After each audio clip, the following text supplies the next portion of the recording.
Ward क्रमांक 155 की जो वंचित बहुजन आघाड़ी और कांग्रेस की महिला उम्मीदवार हमारे साथ मौजूद हैं, उनसे चर्चा करेंगे।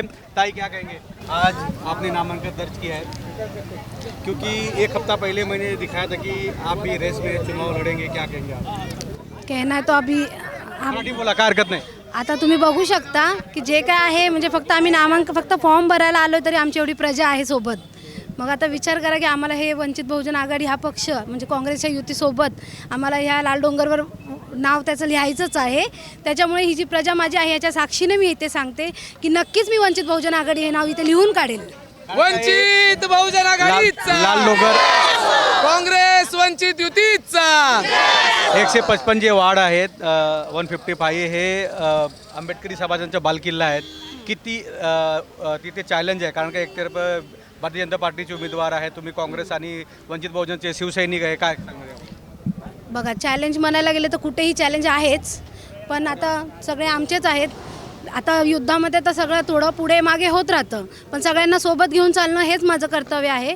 तर मी हाच विचार करते की जसं आम्ही म्हणजे ही जी प्रजा माझ्यासोबत आता सध्या आहे आणि जे इतर पक्षीय काही आहेत त्यांनाही मी माझ्या म्हणजे आमचं जे बाळासाहेबांचं जे मत आहे, काँग्रेस आणि बाळासाहेबांची युती याचं जे महत्त्व आहे आणि यांचे जे विचार आहेत, हे विचार मला त्या पक्षापर्यंत पण मला घेऊन जाऊन त्यांनाही या महत्त्व म्हणजे विचारांचे महत्त्व द्यायचे। वाटलं होतं की काँग्रेस वंचितसाठी हे सीट तुमच्यासाठी सोडणार आहे?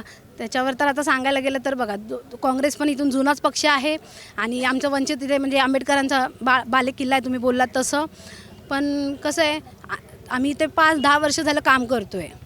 इथे जे पण काम केलेलं आहे वंचित बहुजन आघाडीच्या तर्फे भरपूर काम झालेलं आहे। पक्षात म्हणजे पदावर नसतानाही आम्ही भरपूर कामं केलेली आहेत। तर मग काँग्रेसला पण थोडंफार त्यांनी पण हे म्युच्युअल अंडरस्टँडिंगनेच केलेलं आहे की एखाद्याचा हक्क आपण घेऊ नये, तसं त्यांनी आम्हाला खूप साथ दिली आहे, सहकार्य केलं आहे। काँग्रेसचे आम्ही खूप म्हणजे आभारी आहोत की त्यांनी आम्हाला ही सीट दिली। एक प्रश्न असा आहे की काँग्रेस आणि वंचित बहुजन आघाडीचे हे जे जोडी समोर आली आहेत नवीन, किती फायद्याचे आहेत आणि लोकांसाठी किती गरजेचं होतं? खूप छान फायद्याची, खूप चांगली फायद्याची आहे। काँग्रेस पण जुना पक्ष आहे आणि वंचित बहुजन आघाडीची पण ताकद खूप जास्त आहे। त्यामुळे हे दोन्ही ताकदवान जे पक्ष आहेत ते एकत्र लढून आपल्या ह्या पूर्ण 155चा वॉर्ड पुन्हा आपलंच नाव कोरणार आहे। दादा, काय सांगणार आहे?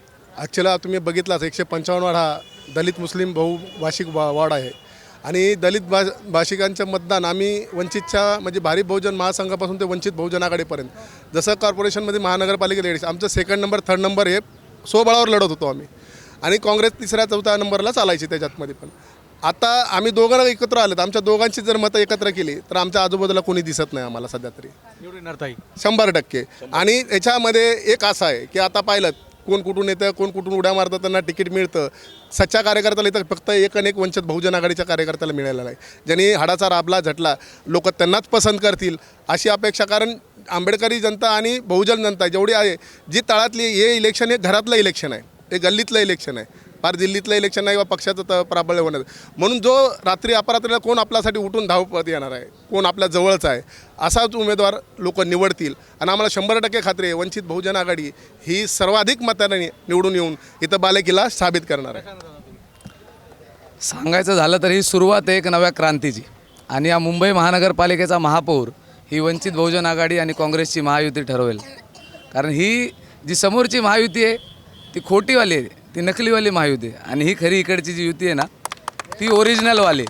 कारण इथला दलित बहुजन अल्पसंख्याक, मग त्याच्यामध्ये मुस्लिम्स असतील आणि इतर जे काही समाज असेल, या सगळ्यांना घेऊन एक समावेशक जो कोणी विचारधारेचा पक्ष आहे, ज्याला आपण नॅचरल अलायन्स देखील म्हणू शकतो, तो वंचित आणि काँग्रेस आणि वंचित बहुजन आघाडी आहे।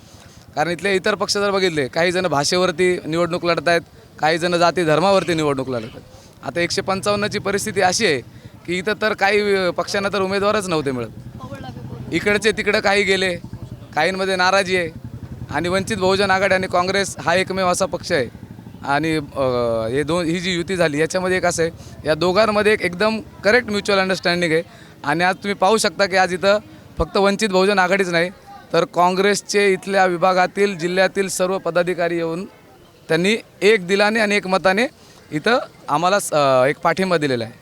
क्या कहेंगे, कांग्रेस ने वंचित के साथ में गठबंधन करके सभी को चौंका दिया है या तो मुंबई में खेला कर दिया है, क्या कहेंगे? जो भी किया है बहुत अच्छा किया है, क्योंकि हमारे यहाँ पे हमेशा वंचित कांग्रेस आगे पीछे चलती थी। तो हंडोरे साहब ने बहुत अच्छा निर्णय लिया। मैं उनका बहुत शुक्रिया अदा करता हूँ कि उन्होंने सब बहुजन समाज को एकत्र करने के लिए एक हमारा ये आदमी एक आना चाहिए, हमारे समाज से आना चाहिए, इसलिए कांग्रेस को पीछे करते हुए बहुजन को अपना ये दिया है, वंचित को अपना सीट दिया है, जो कि हमेशा कांग्रेस ने ये 2 बार नगर सेवक रह चुके हैं यहाँ पे और कांग्रेस हमेशा सेकंड पे रही है। इस बार हमारी नगर सेवक आएंगी, जीत पक्की है। पक्की है। तो आप देख सकते हैं कि वंचित बहुजन अघाड़ी से यहाँ पर महिला उम्मीदवार हैं जिन्होंने अभी नामांकन अपना दर्ज किया है और साथ साथ में कांग्रेस का भी हाथ का पंजा है। अब इनकी ताकत डबल हो चुकी है, दुगनी हो चुकी है। अब देखना ये है कि वार्ड क्रमांक 155 के लोग 155 के लोग किसे अपना उम्मीदवार घोषित करते हैं, किसे चुनकर लाते हैं। कैमरामैन प्रवीण के साथ Raj Pandey, CN news, Mumbai. CEN news देश प्रदेश की ताजा तरीन खबरों के लिए CEN न्यूज को सब्सक्राइब करें और रहें पल पल की खबर से हर पल बाखबर।